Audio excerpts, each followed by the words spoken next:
Bonsoir à tous. J'espère que nous allons bien. Je vous souhaite la bienvenue dans la présence de Dieu. Amen. J'aimerais que de là où tu es, tu salues ton voisin de gauche et de droite. Souhaite-lui la bienvenue dans la présence de Dieu. Amen.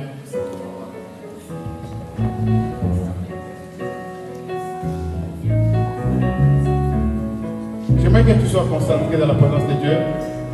Dans la présence de Dieu, il y a la joie, il y a la tranquillité, il y a... Alors, nous allons commencer notre culte et j'aimerais demander à la sœur Déborah de nous donner une prière d'ouverture. Père de gloire, nous te rendons grâce et bénédiction. Merci Seigneur Jésus parce que tu as permis que nous puissions nous présenter encore au devant de toi ce soir. Père de gloire, du Tout-Puissant, je te consacre à cet instant. Prends le contrôle de tout. Père éternel du Tout-Puissant, je te recommande toute personne qui viendra en Seigneur entre tes mains. Père éternel du Tout-Puissant, fais-nous grâce de te rencontrer, oh Dieu. Nous ne voulons pas, Seigneur Jésus, passer ces moments en vain, mais nous voulons te rencontrer. Car personne ne rentre tel qu'il est entré s'il te rencontre. Oh Dieu, fais-nous grâce. Que ta présence descende, que ta présence soit au rendez-vous. Béni sois-tu. Dans le nom puissant de Jésus, que j'en sais prier. Amen. Nous allons nous tenir debout pour prier Dieu. Nous voyons dans la relation que nous avons avec les hommes, souvent, quand quelqu'un te fait du bien, il te donne quelque chose, tu lui dis souvent merci. Quelqu'un qui te donne une voiture, tu vas lui dire un grand merci. Quelqu'un qui te donne une maison, la dimension des remerciements Et ce soir, je veux que quand on te tient des mots comme ça, c'est pour remercier celui qui t'a donné la vie. Celui qui t'a donné la vie t'a donné tout, parce que si tu n'as pas la vie, tes biens matériaux ne feront rien. Et le souffle de vie est plus important car on ne peut pas l'acheter, on ne peut pas l'échanger. Et celui qui t'a dit merci, tu te tiens devant lui cette fois. Et j'aimerais que tu le pries, tu lui dises merci pour le souffle de vie qu'il t'a donné. Tu lui dises merci pour la grâce qu'il t'a faite. Nous sommes en train de parler de la grâce qui t'a fait grâce de te tenir aujourd'hui ici. Tant de personnes sont mortes, mais toi Dieu t'a gardé. J'aimerais que de là où tu es, tu dises quelque chose à Dieu, un grand merci. Et la gloire va nous accompagner. Nous allons dire merci à Dieu. Prions là ensemble. Prions là. Éternel de gloire, je te prie Seigneur, je te bénis pour toutes choses au nom de gloire. Alpha et Omega, c'est toi. Fidèle Père, ce soir nous allons.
avait la foi, il avait trouvé la solution. Et c'est ce que nous sommes venus, nous sommes comme une assemblée.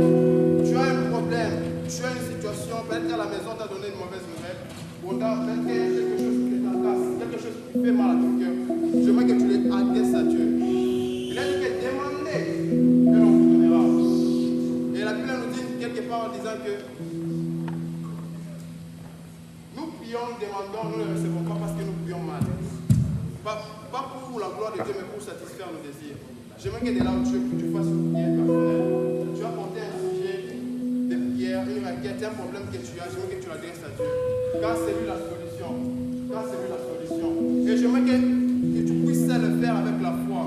Car sans la foi, tu ne peux rien recevoir. Et que tu pries au nom de Jésus. Parce que c'est le nom qui est au-dessus de tout ton nom. C'est le nom qui apporte la solution. C'est le nom qui apporte la vie. Alors que de là où tu es, demande à Dieu. Tu veux quoi? Qu'il fasse quoi dans ta vie? Qu'il fasse quoi dans ta vie? J'aimerais que tu entres ta prière. Et qui me lo nanga.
que tu aies la foi que Dieu est là.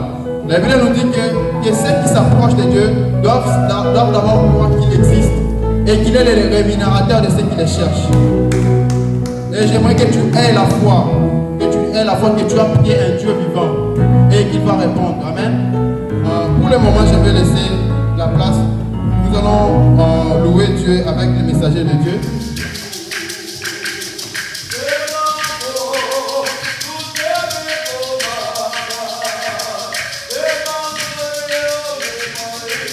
Oh,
serviteur de Dieu sera en train d'approcher. Est-ce qu'on peut acclamer pour la gloire de Dieu?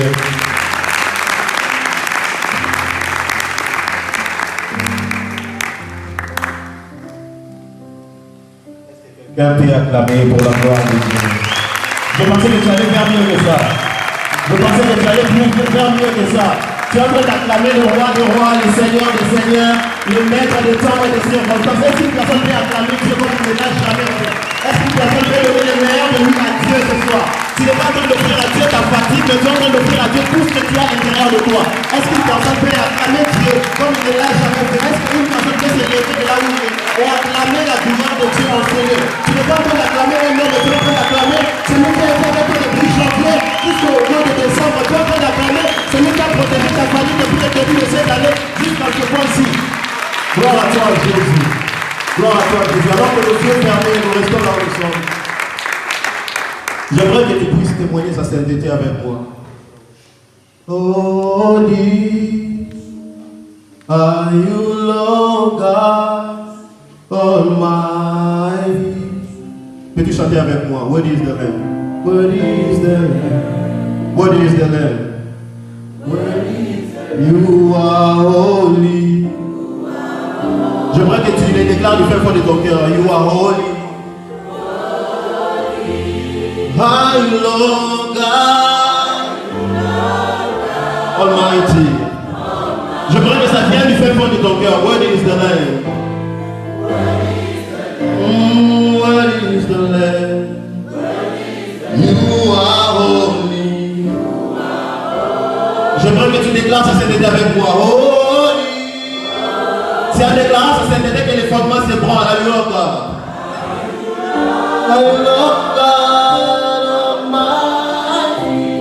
What is the Lamb? What is the Lamb?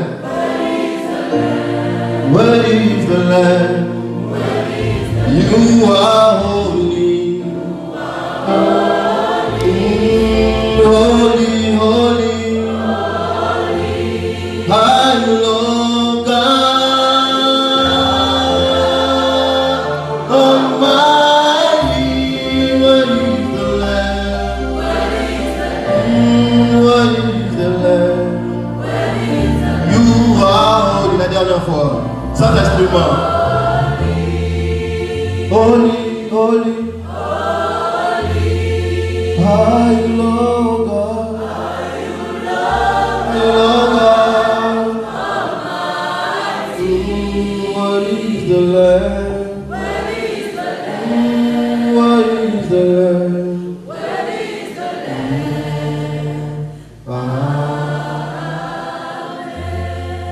Peut-être baisser en prière, nous gardons le silence de la présence de Dieu. Être des temps et des circonstances, nous te recommandons ces moments, Père. Sans toi, je ne suis rien et je ne peux rien. Come and have your way. Viens parler à ton peuple. Éternel de Tout-Puissant, ce soir, prive-moi de tout, mais pas ta présence. Nous avons tellement besoin de t'entendre. Nous n'avons pas besoin d'entendre la pensée d'un homme, mais nous avons besoin d'entendre la pensée de Dieu. Nous ne voulons pas entendre, Éternel de Tout-Puissant, ce que moi j'ai préparé, mais nous voulons entendre ce que toi tu as préparé. Laisse que ton Esprit Saint prenne possession de ces lieux, Éternel de Tout-Puissant. Je m'en vais détruire tout esprit satanique et diabolique en ces lieux. Éternel, laisse que ton Esprit Saint règne en ces lieux. Au nom puissant du Seigneur Jésus, j'ai ainsi prié. Amen. On peut prendre place.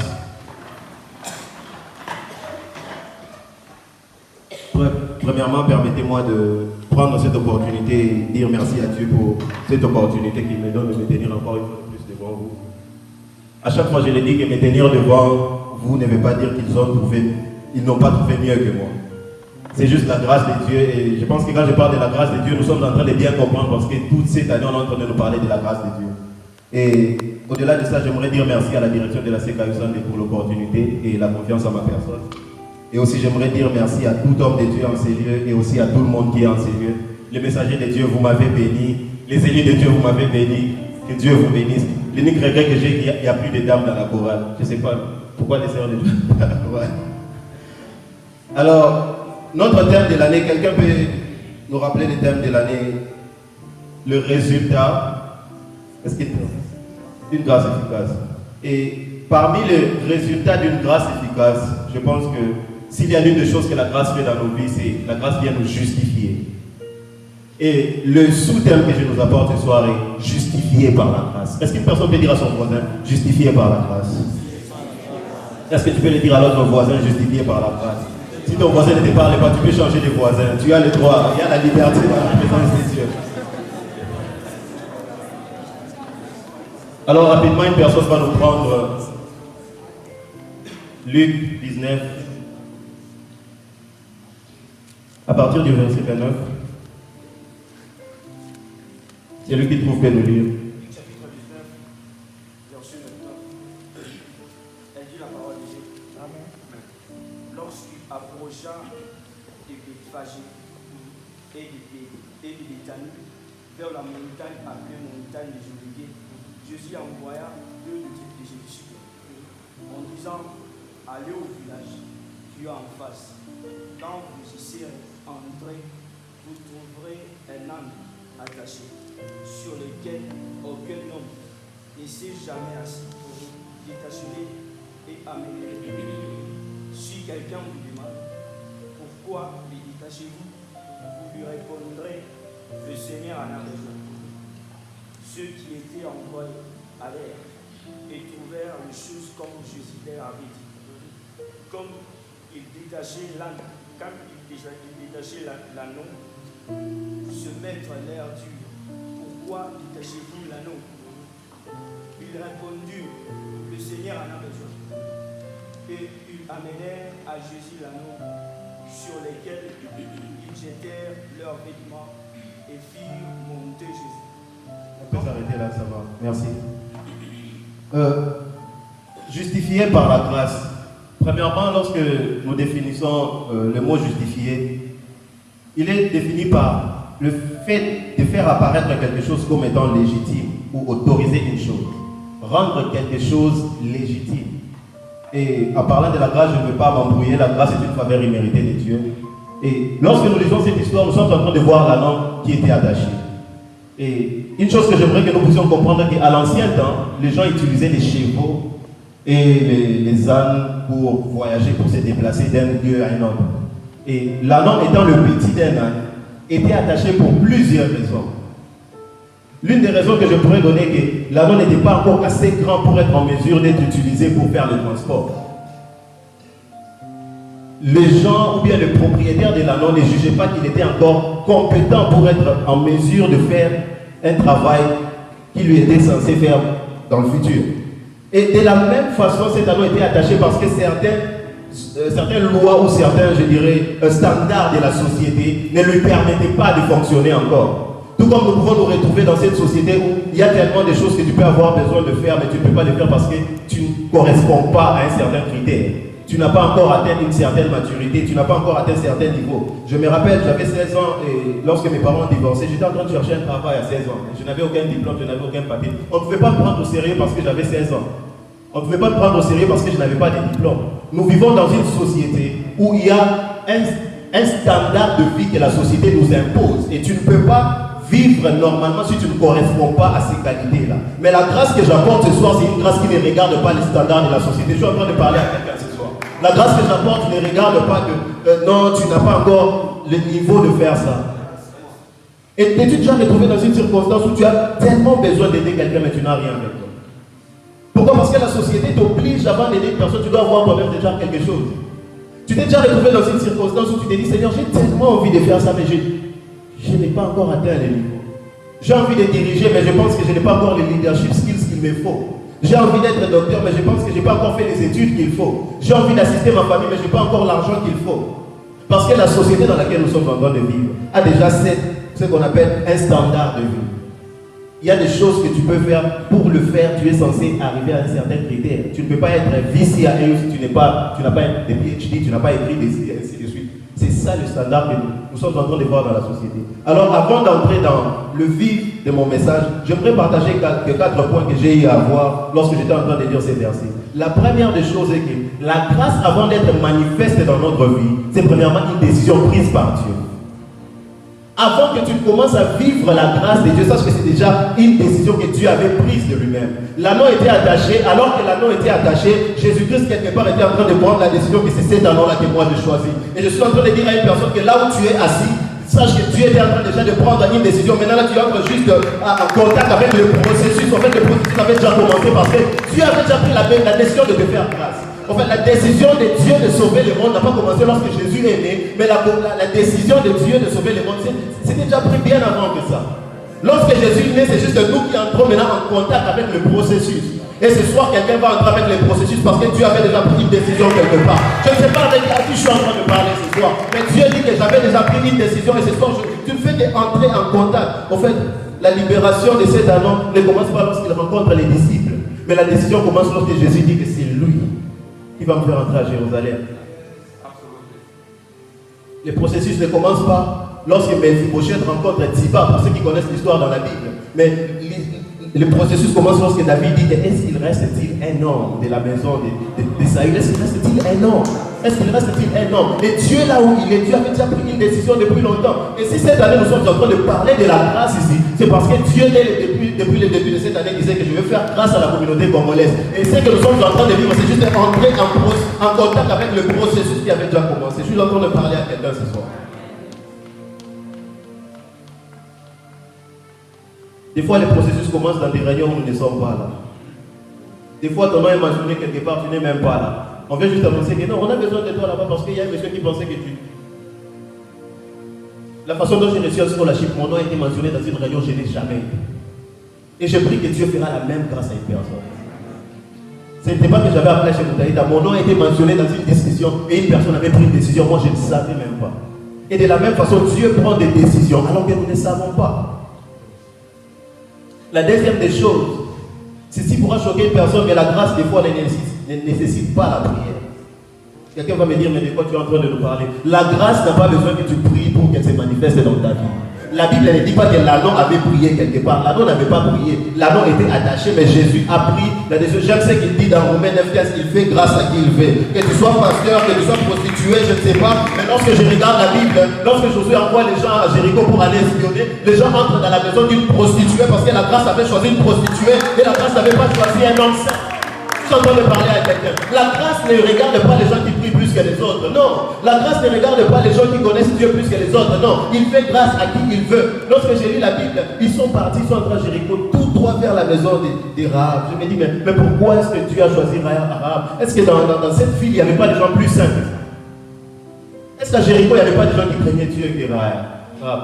Pourquoi Dieu choisira d'utiliser la maison de Rahab pour avoir Jéricho? Et toute la famille de Rahab a été sauvée parce que Rahab avait protégé ces gens-là. Je suis en train de me dire que dans la famille de Rahab, peut-être qu'il y avait des gens qui craignaient Dieu, mais Dieu a choisi une prostituée pour sauver une famille. J'aimerais dire à une personne qu'on néglige dans sa famille que Dieu peut te choisir toi pour sauver ta famille. J'aimerais dire à une personne qu'on insulte dans sa famille que Dieu peut te choisir toi tel que tu es pour sauver ta famille. Il n'avait pas regardé que non, Rahab c'est une prostituée, ainsi de suite. À Jéricho peut y avoir des gens nobles, des gens qui ont quand même des bonnes manières, c'est bien qu'ils ne connaissent pas Dieu, mais qui se conduit quand même bien. Non, la grâce choisit la personne qu'elle désire faire grâce. Marie n'a jamais prié pour avoir Jésus. David n'a jamais prié pour être le roi. Lorsqu'on parle de la grâce, on voit cette chose que Dieu nous accorde qu'on n'a même pas demandé. Des fois, nous prions pour certaines choses, mais laissez-moi vous dire que la grâce, tu ne pries pas pour ça. Parce qu'une fois que tu pries pour ça, c'est quelque chose que tu mérites parce que tu as fait quelque chose pour avoir.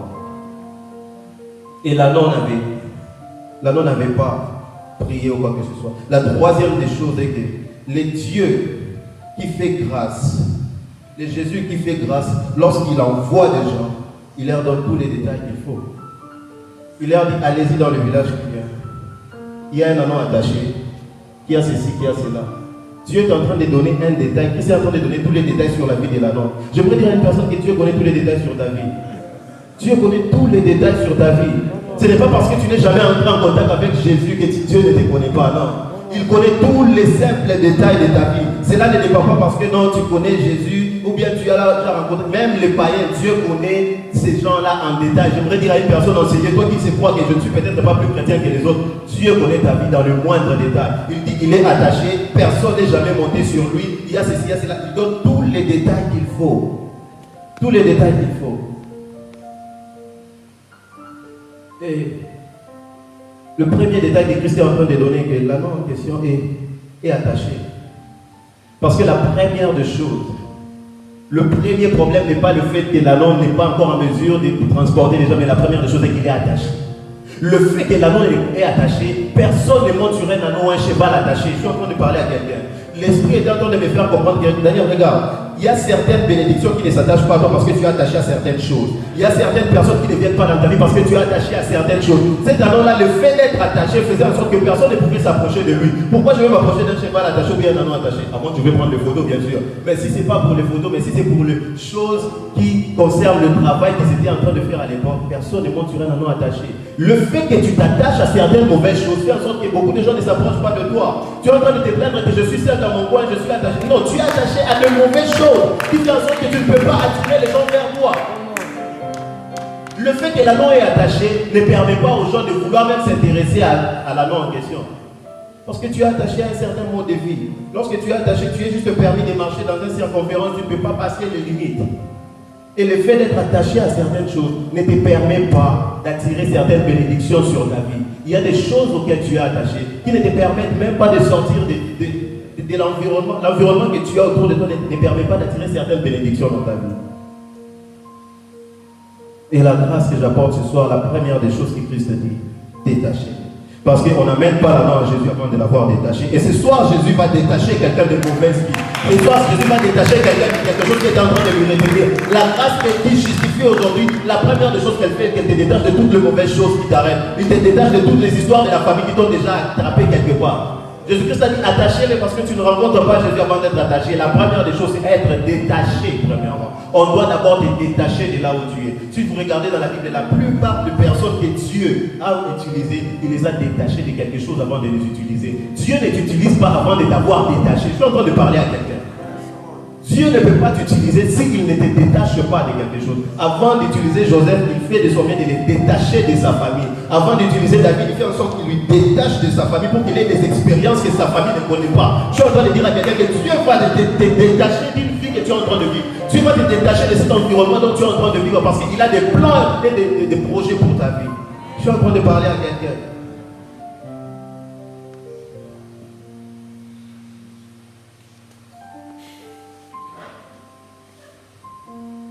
Et l'un des problèmes que nous sommes en train de rencontrer dans notre société de nos jours, nous sommes limités. L'anneau, le fait d'être limité ne lui permettait pas de vivre une certaine vie. Et s'il y a l'un des limites que les gens peuvent poser dans ta vie, c'est la mort. Lorsque je parle de la mort et que les gens peuvent décider que non, sur cette situation, c'est fini pour ta vie. On te met dans une tombe. Mais tout ce que je sais que la grâce ne regarde pas l'endroit où tu te retrouves. La grâce a localisé Lazare dans la tombe. Les gens peuvent se dire que non, pour cette personne, c'est fini. C'est fini, on en a fini avec lui. Il ne peut plus faire ça. Non, finalement, il ne peut plus aller loin. Il va s'arrêter là. Mais laisse-moi te dire que Dieu n'a pas de limite. Les gens peuvent dire que c'est déjà fini. Mais lorsque la grâce te localise, même dans le tombeau, il y a encore de l'espoir. La Bible déclare dans le psaume que tu ne laisseras pas ton sein dans la tombe, ou bien tu ne laisseras pas mon corps vivre à la décomposition. En fait, ces versets sont en train de nous dire que des fois, même être un enfant de Dieu, la mort peut arriver. Mais le fait que la mort arrive, cela ne nous limite pas, parce que la grâce peut me localiser même dans la tombe et me sortir de là. De la même façon, Lazare était mort, de la même façon, Christ l'avait localisé, et la grâce de ce soir peut justifier même quelqu'un qui était mort dans un secteur de ta vie. J'aimerais dire à une personne que tu pouvais te dire que non, j'ai déjà perdu Dieu.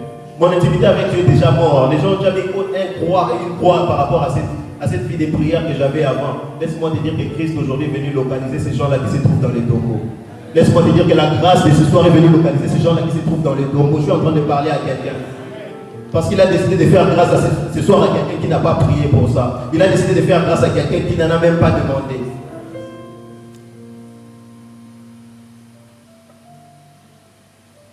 Et voici ce qui se passe lorsque la grâce te localise et que la première des choses, comme je l'avais dit, la grâce va te détacher de là où tu te trouves. Et l'une des choses que j'aime et que Christ est en train de dire, lorsque vous arriverez là-bas, il se peut qu'on vous pose des questions. Parce que le fait de détacher cet anneau ne va pas plaire à tout le monde. J'aimerais dire à une personne que la grâce qui va te localiser ne va pas plaire à tout le monde. Et souvent, les gens à qui ça ne plaît pas, ce sont les gens qu'on appelle les propriétaires. Parce que les propriétaires, ils t'aiment quand tu es limité. Ils t'aiment quand tu restes là. Ils te nourrissent là. As-tu déjà eu ce genre de personnes qui sont autour de toi mais qui ne veulent pas que tu puisses avancer dans la vie? As-tu déjà eu ce genre de personnes qui te nourrissent, oui, qui t'aident, oui, mais qui ne veulent pas juste te voir aller loin dans la vie, qui ne veulent pas te voir avancer dans la vie? Parce que pour eux, tu n'as pas encore atteint une certaine maturité pour vivre certaines choses. Et en anglais, on dit the owner and the master. La différence entre the owner is that the owner is someone who has possession over, but the master is someone who has power over. Ça veut dire que le propriétaire, c'est quelqu'un qui a la possession sur toi, mais ton maître, c'est celui qui a le pouvoir sur toi. Je suis en train de dire à cette situation dans ta vie qui est propriétaire de ta vie, que le maître a besoin de toi. Est-ce que je suis en train de parler à quelqu'un? Je suis en train de dire que cette situation de ta vie qui te détient, qui est en train de te prendre maintenant là, je suis venu te dire que le maître en a besoin. Parce que lorsque le maître en a besoin, les propriétaires ne peuvent pas refuser. Dites-leur que le maître en a besoin. Lorsque le maître en a besoin, ils ne peuvent plus rien faire. Ça ne va pas plaire à tout le monde lorsque Dieu va commencer à manifester sa grâce dans ta vie. Mais la Bible dit qu'il fait grâce à qui il veut. Il fait grâce à qui il veut. Et la deuxième chose qui arrive lorsque cette grâce commence à se manifester dans notre vie est que la grâce te rapproche de Dieu. Je suis en train de parler à quelqu'un. Après avoir été détaché, la chose qui vient, c'est être approché de Dieu. On l'a pris de là où il était, on l'a ramené vers Jésus. Je suis en train de me demander de quel genre de grâce nous sommes en train de parler si les gens s'éloignent de Dieu. De quelle grâce nous sommes en train de parler si les gens s'enfoncent encore dans le péché. De quelle grâce nous sommes en train de parler lorsqu'on parle de la grâce et les gens s'éloignent de plus en plus de Dieu. La vraie grâce que moi j'apporte, la grâce que Christ apporte, j'aimerais dire, te rapprochera de la personne de Christ. L'objectif n'était pas de les détacher pour qu'ils vivent sa propre vie, non. L'objectif était de les détacher pour qu'ils soient au service du maître. Je suis en train de parler à quelqu'un. La grâce que Dieu va te faire n'est pas pour que tu puisses te faire voir au milieu des gens qui disent non, moi je suis comme ça, moi je vais faire ma vie à moi. Christ m'a libéré. Non, il te libère pour une mission, il te libère pour lui. En fait, la première des choses est que lorsque vous lui détachez, amenez-le vers moi. La grâce que nous sommes en train de parler ici, c'est une grâce qui doit te rapprocher de Dieu. On va te prêcher sur la grâce, mais l'une des caractéristiques de cette grâce, c'est qu'elle doit te rapprocher de Dieu. Tu ne peux pas parler de la grâce et tu ne cesses de demeurer dans le péché. Tu ne fais que t'éloigner de Dieu. Tu ne fais qu'être cette personne qui chasse les gens de l'église. Tu ne cesses d'être cette personne qui a un mauvais caractère. Lorsque Dieu commence à te faire grâce, l'une des choses est qu'il t'apprend à te rapprocher de lui. Parce que Dieu va mettre sur ton chemin deux personnes qui viendront te prendre, qui vont t'aider à te rapprocher de Christ. Et par là, j'aimerais parler de quelque chose qui fait en sorte que nous ne puissions pas bénéficier de la grâce de Dieu. La première des choses, nous négligeons les hommes. Nous négligeons les hommes. Christ prend la décision, mais Christ ne fait pas les déplacements, je suis désolé. Christ prend la décision, mais il ne fait pas les déplacements. David prend la décision d'aider l'enfant de Jonathan, mais Nathan, je ne sais pas, Jonathan ou Nathan? Nathan, mais il ne fait pas les déplacements. C'est Ziba qui va aller chercher Mephibosheth. C'est les deux disciples qui partent. Même le Paul que nous sommes en train de lire dans notre verset de base qui dit que si je suis ce que je suis, c'est par la grâce de Dieu, oui. Après avoir été rencontré par Jésus, il devait aller pour qu'un homme puisse prier pour lui. Bien aimé, tu peux dire tout ce que tu veux, mais tu auras toujours besoin d'un homme quelque part. Nous sommes en train de parler de la grâce, mais les gens ne profitent pas de la grâce parce qu'on néglige les hommes. On pense que ça va sortir de Dieu directement vers toi. Je suis désolé, ça ne passe pas comme ça. Ça passera de Dieu vers les hommes vers toi. C'est comme ça. Dieu choisira toujours un homme pour venir faire quelque chose dans ta vie. Cette grâce ne peut pas être manifeste si nous sommes en train de ne pas prendre en considération les hommes que Dieu place dans nos vies. Tu ne rencontres pas Jésus si tu ne suis pas les deux disciples. C'est simple. Les deux disciples détachent la langue et c'est eux qui conduisent la langue vers Jésus. C'est toujours les hommes qui nous conduisent sur certains lieux de notre destinée. Il y aura toujours un homme qui va t'aider. Et dans cette salle ici, il y a un homme qui a béni ma vie. Il y a un homme, lorsque je l'ai rencontré, j'étais le leader d'un groupe de prière et lorsqu'il est venu au campus, j'ai vu la grâce de Dieu qu'il y avait dans sa vie. Si je presse tel que je suis en train de prêcher aujourd'hui, c'est parce que j'ai rencontré cet homme. C'est parce que Dieu a mis cette personne sur moi. Et je n'avais pas regardé mon orgueil en disant que non, je suis le dirigeant d'un groupe de prière, je suis censé faire ceci. Il y a certains points sur lesquels moi et lui, des fois, on ne s'entend pas. Mais tout ce que je sais, que j'ai appris à reconnaître la grâce de Dieu dans sa vie. Je venais devant les gens, je veux prêcher, je finis de prêcher, je rentre, je parle, je parle, je dis, c'était comment? Je dis non, Daniel, prochainement, essaie de faire ça, essaie de faire ça, et je respecte cet homme de Dieu. Je respecte son onction. Des fois, on est tellement orgueilleux qu'on se dit que non, moi je ne peux pas aller vers un homme. Non, mon frère, il y a certaines choses pour apprendre, toi tu passes par un homme. Dieu ne viendra pas t'apprendre ça. Dieu ne viendra pas t'apprendre ça. Tu ne peux pas te dire que non, moi je connais tout, Dieu viendra m'enseigner tout. Non, cet homme de Dieu-là a changé la personne que je suis. C'est un canal par lequel Dieu est passé pour manifester sa grâce dans ma vie. Ce sont des choses que nous ne sommes pas en train de comprendre parce qu'on s'est dit que non, moi tel que je suis là, dans la grâce de Dieu, Dieu choisit les hommes, il avait choisi, il a rencontré Paul, après il a envoyé Paul toucher un homme. Tu rencontres Jésus, mais Jésus ne t'impose pas les mains, c'est un homme qui doit t'imposer les mains. C'est ça Paul. Et même quand il parle que je suis devenu comme ça par la grâce de Dieu, et cette grâce de Dieu est passée par les hommes. Tu rencontres Jésus, tu quittes Jésus aveugle, c'est un homme qui te rend la vue. Tu es en train de parler à quelqu'un. Apprends à respecter les hommes que Dieu enverra dans ta vie. Apprends à respecter les hommes que Dieu envoie dans ta vie. Des fois, ces hommes peuvent paraître, c'est comme s'ils ne respectent pas certaines qualités que tu attends. Tu peux t'attendre à quelqu'un de très saint. Non, des fois, les choses viennent pas comme tu expectes que ça puisse venir. Ça vient des fois des hommes qui des fois ne paraissent pas comme toi tu t'attends dans ta vie. Mais tu dois avoir le discernement de dire que cet homme a quelque chose, je dois profiter de ça. La grâce de Dieu, elle passe toujours par les hommes pour nous justifier. Et une troisième chose pour laquelle Dieu est en train de faire grâce, c'est parce que Dieu a une mission à accomplir avec toi. En fait, Jésus ne peut pas entrer à Jérusalem tant que tu n'es pas encore arrivé. Et il a besoin de toi. Et ce que j'aime avec cette grâce, c'est que cette grâce a toujours eu l'habitude de localiser des gens qui sont disqualifiés. Cette grâce a l'habitude de localiser des gens qui sont inexpérimentés. Personne n'est jamais monté sur lui. J'aimerais dire qu'elle ne regarde pas la façon dont tu es. La grâce de Dieu que nous sommes en train de vivre dans cette communauté, c'est une grâce qui ne regarde pas ton expérience. C'est pas comme si tu allais chercher un travail chez les hommes, on demande ton expérience professionnelle. Dieu n'a pas besoin de ton expérience professionnelle. Il te veut tel que tu es. Il te veut tel que tu es. Il avait besoin de cet talent tel qu'il était. J'ai besoin de cet talent, apportez-le-moi. Parce que j'ai une mission que cet talent seul peut faire. Et pendant que j'étais en train de méditer, je me dis, la tâche que Jésus avait, même ses disciples ne pouvaient pas faire ça. Ils ne pouvaient pas monter sur Pierre. Jésus ne pouvait pas monter sur André, il ne pouvait pas monter sur... Il fallait seulement cet talent. Les choses qu'on dire à quelqu'un qu'il y a une mission quelque part qui n'attend que toi, en fait. Qui n'attend que toi. Aucune personne ne sera en mesure d'accomplir ça. Si toi, tu n'arrives pas là, cette mission ne peut pas être faite. En fait, Jésus reste à Bethphagée, il est en train d'attendre là. Donc, je suis en train de dire à quelqu'un que Jésus est en train de t'attendre à ton lieu de destinée. Jésus est en train de t'attendre quelque part. Tant que tu n'es pas encore arrivé, il n'entre pas à Jérusalem. Il est toujours debout. Il attend que l'anneau puisse arriver. Je suis en train de dire à quelqu'un qu'il t'attend quelque part. Je suis en train de parler à quelqu'un ce soir. Il est en train de t'attendre quelque part. Il est en train de t'attendre quelque part parce qu'il y a une mission à accomplir. Et je suis en train de citer une chose que j'aime. Et que lorsque l'anneau arrive, on ne fait pas porter Jésus, mais on fait porter l'anneau. Ce n'est pas sur Jésus qu'on met les habits, c'est sur l'anneau qu'on met les habits. Et lorsque je suis en train d'entrer à Jérusalem, on est en train de mettre des fleurs en bas, on est en train de mettre des pagnes. Ce n'est pas Jésus qui marche sur les pagnes, mais c'est l'anneau qui marche sur les pagnes. Lorsque la grâce de Dieu te visite, bien aimé, la gloire revient à Dieu, mais les privilèges sont à nous les hommes. La gloire revient à Dieu, mais les privilèges reviennent à nous les hommes. La gloire reviendra à Dieu, mais les privilèges, ça sera. Tu iras quelque part, quelqu'un va t'apprécier, va te donner cet argent-là, ça sera pour toi. Laisse-moi te dire que c'est pour toi. Laisse-moi te dire que lorsque la grâce te localise, la gloire appartient à Dieu, mais les privilèges sont à nous.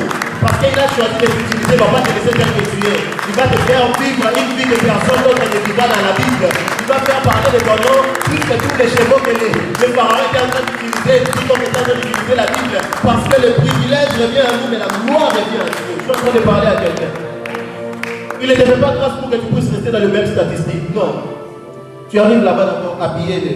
Je suis en train de dire à quelqu'un, lorsque tu vas commencer à vivre la grâce de Dieu, tu n'as pas encore vu la grâce de Dieu. Tu n'as pas encore vu la grâce de Dieu. Nous autres que vous êtes en train de voir ici, nous sommes le fruit de la grâce de Dieu. Je suis le fruit de la grâce de Dieu. Aujourd'hui, tu peux me regarder, tu dis Mistadi, les gens qui m'ont vu en intensive English savent d'où est-ce que je viens. Les frères Marcel est là. Dieu sait d'où est-ce qu'il nous a tirés. Et si je commence à te rencontrer, comment est-ce que je vis, des fois tu vas te demander, comment est-ce que ces garçons vivent. Nous autres, si on ne reçoit pas l'argent de la maison, la grâce de Dieu prend soin de nous. La grâce de Dieu prend soin de nous. On n'est pas comme tout le monde qui reçoit l'argent chaque fin du mois. La grâce de Dieu prend soin de nous. Tu te retrouves au début de l'année, quelqu'un qui t'appelle et te dit, bon, c'est bon, pour ce semestre, j'ai envie de t'aider. Tu as besoin de quoi? Pour tous les semestres. Parce que la grâce de Dieu t'a localisé de quelque part.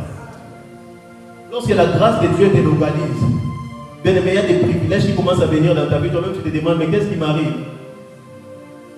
Dieu va lever des gens qui vont t'habiller. Dieu va lever des gens qui vont prendre soin de toi. Dieu va lever des gens qui vont se donner pour toi. Dieu va lever des gens qui vont faire des choses. Des fois, tu te demandes, ces gens qui ne sont même pas de ma famille.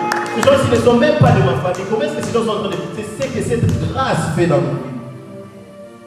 Et Dieu ce soir est venu justifier une personne. Alors que je suis en train de finir avec la prédication, j'aimerais que tu puisses regarder ta vie.